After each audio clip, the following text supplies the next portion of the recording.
Once upon a time, in a peaceful village nestled between green hills and bright rivers, there was a young man named Chike. Chike was kind and hardworking, beloved by everyone. He was his parents' only child, and together, they owned vast, beautiful lands filled with fruit trees, golden fields, and a small, sparkling stream.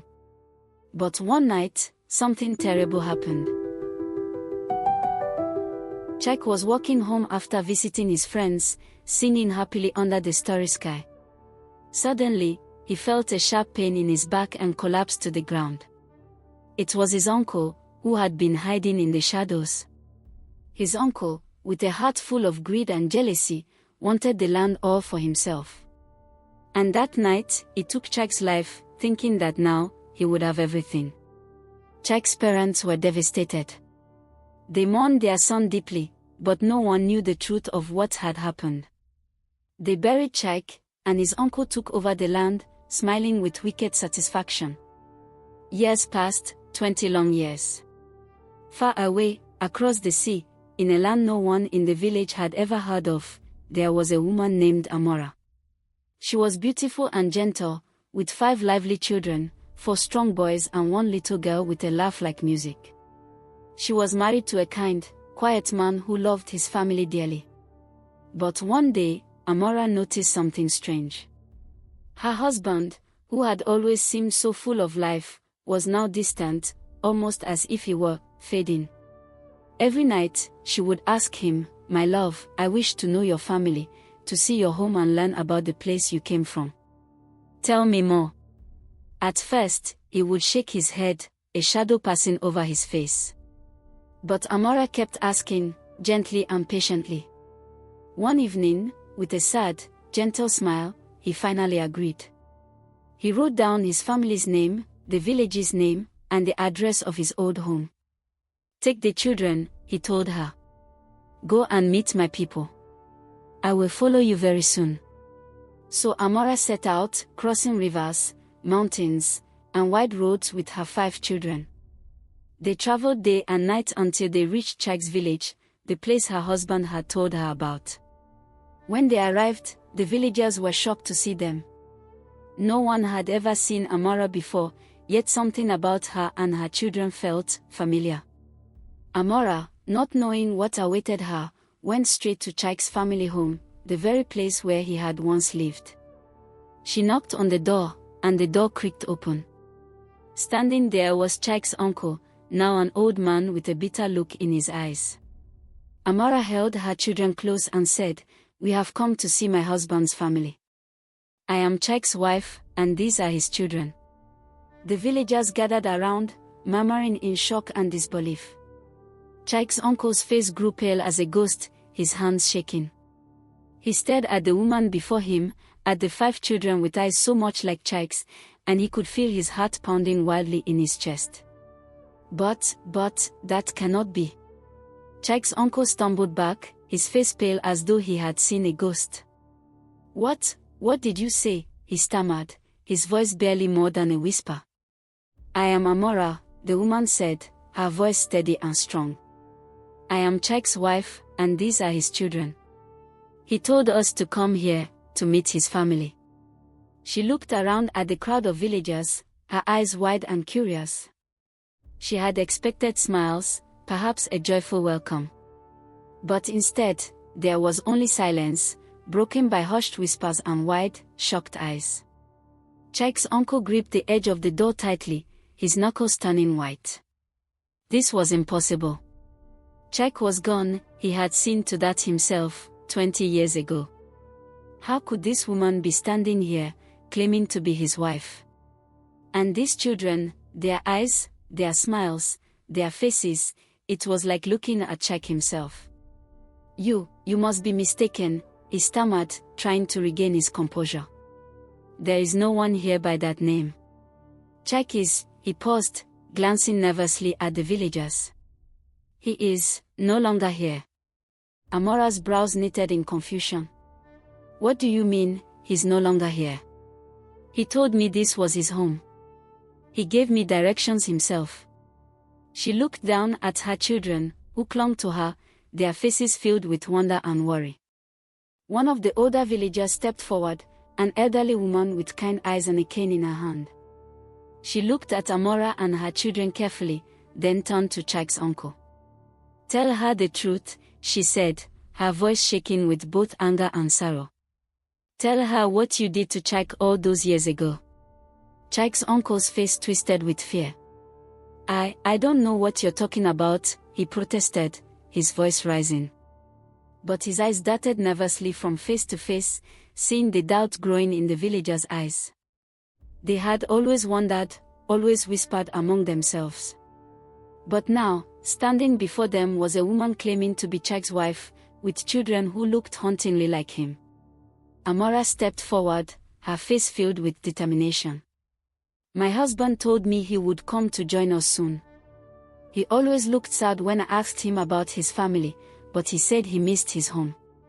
Her voice softened. "He loved you all so much, even though he never spoke about his past." The villagers were now leaning in, their curiosity getting the best of them. One of the younger men, who had been a child when Chike disappeared, looked at the children with a strange awe. "They look just like him," he murmured. "It's like Chike has returned." The girl, the youngest of Amara's children, looked up at her mother with big, curious eyes. "Mama, where is Papa?" she asked, her little voice piercing the tense silence. "He said he'd come with us." Amara knelt down and held her daughter close, trying to comfort her. "He will join us soon, my love," she whispered, even as a shiver ran down her own spine. In her heart, she wondered why her husband hadn't arrived already. He had told her he would be right behind them. Where was he? Then, without warning, a cold breeze swept through the village. The leaves rustled, the birds grew silent, and even the air seemed to hold its breath. The villagers gasped and took a step back, clutching each other, as a faint, shadowy figure appeared at the edge of the village square. It was blurry at first, like mist, but slowly, it grew clearer. And there, standing as if he had simply stepped out of a dream, was Chike. He looked just as he had 20 years ago, tall and strong, with a gentle smile and eyes full of kindness. But his skin was pale, his outline faint, as if he were only half there. The villagers froze, fear and wonder mingling on their faces. Chike's uncle backed away, his face pale with horror, as he realized what he was seeing. Amara stared, her mouth open in shock. "Chike," she whispered, her voice barely audible. Her children looked on, eyes wide with confusion and amazement. They had never seen their father like this, never seen him look so ghostly. Chike's gaze moved over the crowd, settling on his uncle. His smile faded, replaced by a look of sorrow and pain. He raised a hand, pointing directly at his uncle, his voice echoing through the silent village. "You took my life, uncle," he said, his voice filled with sadness and a touch of anger. "You took everything from me." The villagers gasped, looking from Chike to his uncle, who was now trembling, his face as white as the ghost before him. "No. No, this is impossible," the uncle cried, stumbling backward. "You can't be here. You're gone." Chike shook his head slowly. "I may be gone from this world, but my spirit lives. And now, my family has returned to claim what is rightfully theirs." He looked at Amara and the children, his expression softening. "My love, my children, you are safe now." Amara stepped forward, her hand reaching out, tears filling her eyes. "Chike, how is this possible? Why did you not tell me?" Chike's face softened with sorrow. "I couldn't, Amara. I couldn't tell you what had happened. But now that you're here, now that you know." Before he could finish, the uncle let out a cry and ran into the night, fleeing into the shadows, desperate to escape the spirit he had wronged. The villagers watched in silence, their faces pale and fearful. But Chike looked at Amara and their children, his face filled with peace. "My family," he whispered, reaching out to them. But before Amara could take his hand, his figure began to fade, like mist in the morning sun. "No. Amara cried, reaching out. "Don't leave us again, Chike. Please don't go." Chike's voice echoed as he disappeared, his words soft and filled with love. "I will always be with you, my love. Protect our children. And remember, I am always watching over you." And with that, he was gone. But as Amara held her children close, she felt a warmth in her heart, a presence that was as real as the earth beneath her feet. She knew, in that moment, that Chike's spirit would forever watch over them, guiding and protecting them from the shadows. And in the village, his memory would live on, a story whispered by the fireside, a legend that would never die. But the tale was not over yet. Amara held her children tightly, her heart aching with a mixture of sorrow and relief. The villagers remained gathered around, whispering in hushed tones about what they had just witnessed. Chike's spirit had returned to protect his family and reveal the terrible truth. But what was to happen now? The elder woman with the cane, who had confronted Chike's uncle, stepped forward. "Come, my child," she said, resting a gentle hand on Amara's shoulder. "You and your children are welcome here. This is Chike's land, and it belongs to his family. You are his family." Amara nodded, holding back tears as she looked at the villagers, who now gazed at her with respect and sympathy. Slowly, she and her children were led into the home that had once belonged to Chike, now rightfully theirs. Days passed, and the villagers came one by one to greet Amara and her children. They brought gifts of food, clothes, and other essentials, whispering stories about Chike, the young man they had loved and lost. The children listened wide-eyed, hearing about the father they'd known only as a kind but mysterious man in a faraway land. Now, they learned he had once been a beloved figure in this village, a protector, a friend, and a leader. One evening, as the sun dipped below the hills, casting long shadows across the village, Chike's eldest son, Obi, approached his mother with a serious look on his face. "Mama," he said quietly, "tell me about Papa. I know he's here, somehow. I feel him. I feel him watching over us." Amara looked into her son's eyes, so much like Chike's. "Your father was a brave man," she said, her voice thick with emotion. "Even in death, he has found a way to be with us, to keep us safe." She hesitated, then took Obi's hand. "But there are many things we don't yet understand, my son. We must be careful." Just then, a soft knock sounded at the door.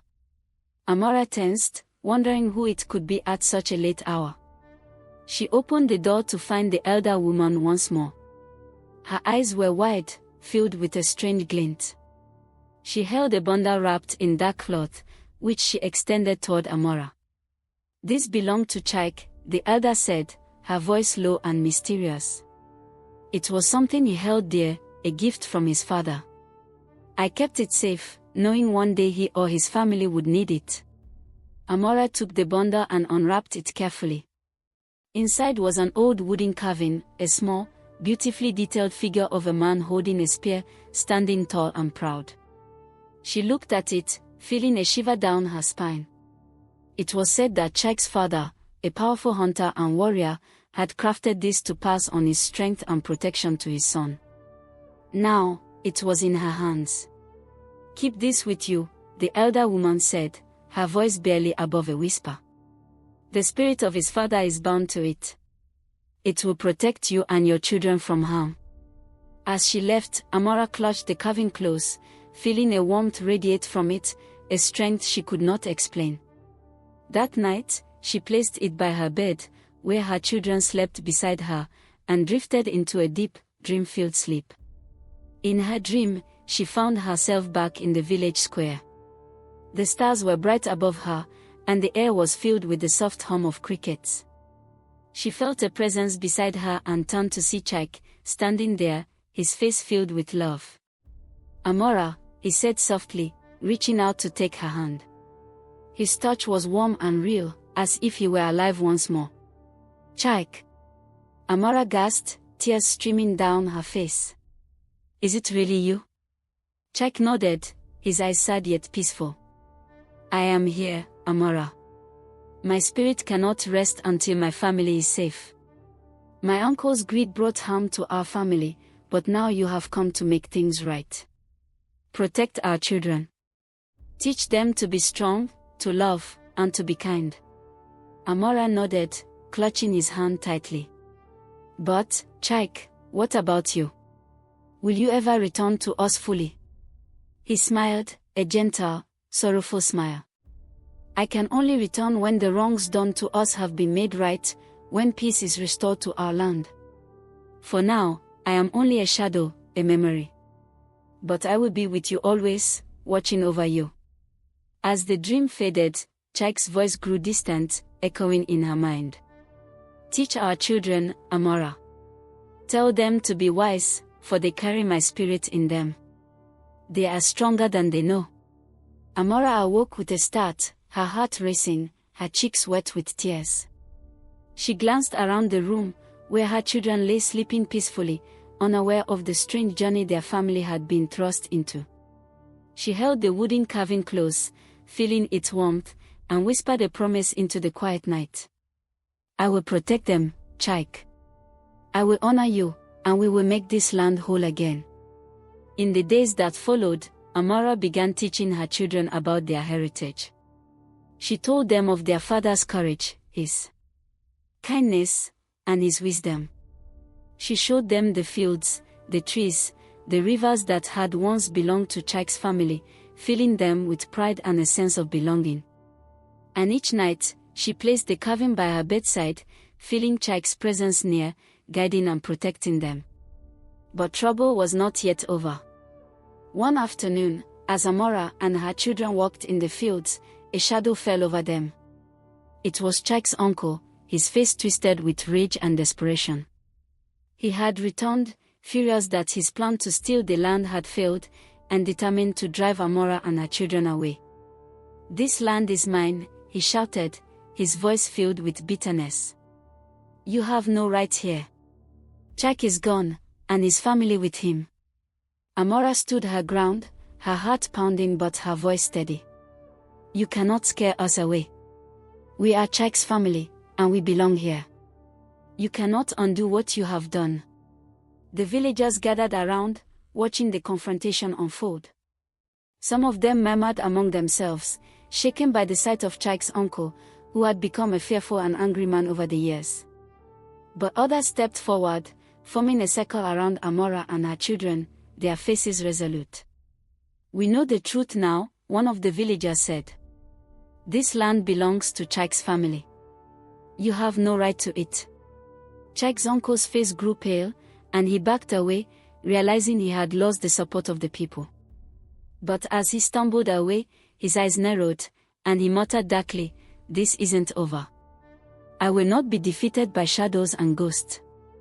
As he disappeared into the shadows, Amara felt a chill pass over her, a warning that their struggle was far from finished. The land might be theirs by right, but they were still haunted by the darkness of the past. That night, as she and her children huddled together, she looked at the carving of Chike's father and whispered, Guide us. Protect us from harm. In the distance, a lone owl hooted, and the stars above seemed to shine a little brighter, as if watching over them, guarding their future. Days turned into weeks, and Amara and her children worked tirelessly to make Chike's home their own. With the help of kind villagers, they planted crops, repaired the old house, and filled the land with laughter and life once again. Yet, Amara could feel a lingering tension, a dark cloud that refused to lift. She knew Chike's uncle had not given up, his hatred and greed burned like a fire that could not be easily quenched. One cool evening, as the sun was setting in hues of gold and purple, Obi, Chike's eldest son, came running into the house, his eyes wide with excitement and a hint of fear. Mama, come quickly, he cried, grabbing her hand. There's something strange in the forest. Amara's heart skipped a beat, but she followed her son out to the edge of the trees. The villagers, noticing the commotion, gathered around, curious and concerned. In the dimming light, they saw what had captured Obi's attention, a faint glow, flickering deep within the trees like a distant lantern. It was moving slowly, weaving between the trunks, drawing closer. "What is that?" one of the villagers whispered, clutching his lantern tightly. Amara felt a shiver run down her spine. She remembered stories her husband had once told her, stories of the spirits that roamed these lands, watching over the village and guarding it from harm. But some spirits, he had warned her, could be restless and angry, especially when wrongs had not been put right. Obi tugged on her sleeve. "Mama, could it be Papa?" Amara didn't know what to say. She didn't want to frighten her children, but her own heart was filled with both hope and fear. "Stay close to me, Obi," she whispered, holding his hand tightly. "We will see." The glow drew closer, and as it did, it began to take shape. Slowly, a figure emerged from the trees, a tall, thin man draped in tattered clothes, his eyes blazing with a strange, unnatural light. It was Chike's uncle, but he looked different, almost hollowed out. His face was pale, his eyes sunken, and his movements jerky, as if he were being pulled forward by an invisible force. The villagers gasped and took a step back. Even in the fading light, they could see that something was terribly wrong. Chike's uncle stumbled forward, his hands outstretched as if pleading, but his voice was harsh and desperate. I was wrong," he choked out, his voice barely above a whisper. "I cannot rest. I cannot escape him." Amara stepped forward, clutching the wooden carving of Chike's father, feeling its warmth and strength. "What are you saying?" she asked, her voice steady but filled with sorrow. "You took his life, and now you are haunted by it." The uncle's gaze fixed on her, his eyes wide with fear. "Every night, he comes to me, his spirit, watching, waiting. I hear his voice, see his face. I cannot sleep, cannot breathe." He clawed at his chest, his voice rising to a wail. "Forgive me. Let him rest." Amara shook her head slowly. "You stole Chike's life and our family's peace. You took this land out of greed, and now the spirits demand justice." The villagers murmured among themselves, some nodding, others watching in silent fear. They understood now, Chike's spirit was not only protecting his family but also seeking justice for the wrong done to him. And until that justice was complete, his uncle would find no peace. The old woman with the cane stepped forward, her face stern. "There is only one way to lift this curse," she said, her voice clear and strong. "Return what you have taken. Give the land back, truly, and atone for your actions." Chike's uncle, trembling and broken, nodded weakly. He knew he had no choice. The villagers guided him to the center of the square, where a small altar had stood for generations. It was a sacred place, where villagers came to make offerings to the spirits and ask for blessings. Now, it would be where Chike's uncle would seek forgiveness. In a hoarse, trembling voice, he spoke, confessing his sins to the village and the spirits. He spoke of his jealousy, his greed, and the terrible act he had committed in the dark of night so many years ago. Tears streamed down his face as he begged for mercy, his voice cracking with remorse and fear. As he spoke, a strange stillness settled over the village. The wind died down, the crickets went silent, and even the leaves seemed to hold their breath.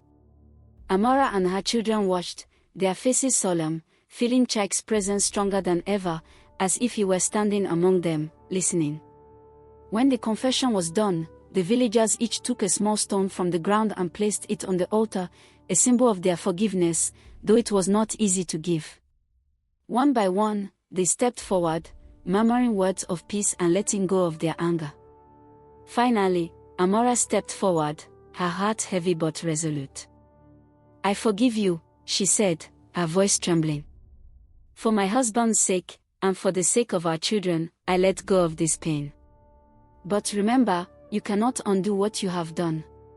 You must live with it and seek to make right all the harm you have caused." With a broken, sorrowful nod, Chike's uncle bowed his head, his shoulders sagging under the weight of his actions. Slowly, the villagers dispersed, leaving him alone by the altar, his heart heavy with regret. That night, Amara and her children slept deeply and peacefully for the first time since they had arrived in the village. And in her dreams, Amara saw Chike once more. He stood in the fields, smiling at her, his face filled with a peace she had never seen before. "Thank you, Amara," he whispered, his voice as gentle as a breeze. "You have freed me. I am at peace now." Amara reached out, tears in her eyes, but he was already fading, a soft, glowing light that drifted into the night sky, like a star returning to the heavens. She awoke with a heart full of both sorrow and joy, knowing that though she would never see him again, he would always be with them. The villagers, touched by the family's courage and strength, came to respect and care for Amara and her children, welcoming them as one of their own. And as the seasons passed, Amara's family grew, her children learned to till the land, and Chike's legacy lived on in every tree, every field, and every story whispered by the fireside. But every now and then, when the night was quiet and the stars shone brightly, Amara would feel a gentle breeze, warm and comforting, and she would know that Chike was watching, smiling, guiding them from beyond. And so, the story of Chike and his family became a legend in the village, a tale of love, courage, and the power of forgiveness, a story that would be passed down from generation to generation, a reminder that even in the darkest times, light could be found, and peace restored. Years passed, and Amara's children grew into strong and honorable young men and women, guided by the stories of their father's bravery and sacrifice. The villagers often came to them for advice, seeing in them the same wisdom and kindness that Chike had possessed. They tended the land with care, honoring the memory of their father and the traditions he cherished, and the family thrived, deeply rooted in the love and legacy left behind.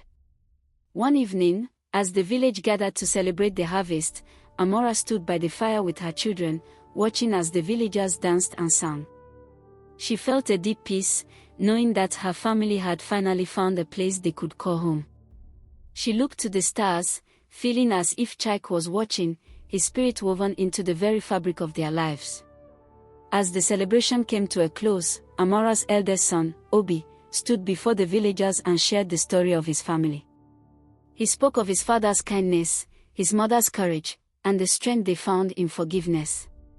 He spoke of how they had overcome loss and hardship, teaching him and his siblings to face life with resilience and honor. "Life is full of shadows," Obi said, his voice carrying through the night, "but we have learned that love and forgiveness can bring light even to the darkest places. My father taught us that the heart can heal, and that justice will always find its way, even if it takes time." The villagers listened, moved by Obi's words. They felt the power of his family's journey, a story that had transformed their lives and united their community. They understood now that the land belonged to Chike's family not only by blood but by the strength of spirit, by love, and by resilience. Amara stood quietly, her heart full as she watched her children carry forward the legacy of their father. She knew now that the struggle had been worth it, that through forgiveness and love, they had reclaimed not just land, but peace, purpose, and a future. This story teaches us that forgiveness, resilience, and love have the power to heal even the deepest wounds. Though we may face darkness and betrayal, holding on to bitterness only leads to pain. True strength lies in forgiving, in allowing ourselves to let go, and in honoring the memory of those we love by living fully and with integrity. It also reminds us that justice may be delayed, but it is never absent. The wrongs of the past must be faced before peace can truly settle. By standing up for what is right and forgiving with courage, we pave the way for healing, not only for ourselves but for future generations.